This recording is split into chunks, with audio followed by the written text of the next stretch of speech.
موسم گرما کی چھٹیوں میں احمد اپنے امی ابو کے ساتھ گاؤں گیا۔ اس کے ابو نے اسے گاؤں کے بارے میں بہت کچھ بتایا۔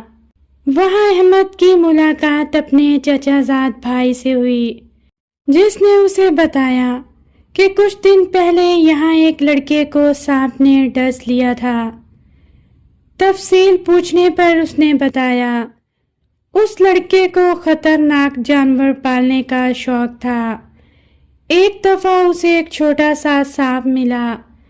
اس نے سانپ کو بڑی سی بوتل میں بند کر دیا۔ آہستہ آہستہ سانپ بڑا ہوتا گیا۔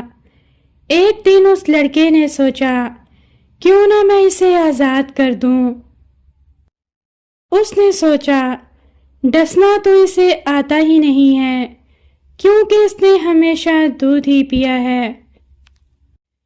پھر اس نے جیسے ہی بوتل کا ڈھکن کھولا، سانپ باہر نکلا اور اسے ڈس لیا۔ یہ سن کر احمد کو بہت افسوس ہوا۔ احمد کے چچا زاد نے مزید اسے بتایا اس لڑکے کے آخری الفاظ یہ تھے، جس کے ساتھ نیکی کرو اس کے شر سے بھی بچو۔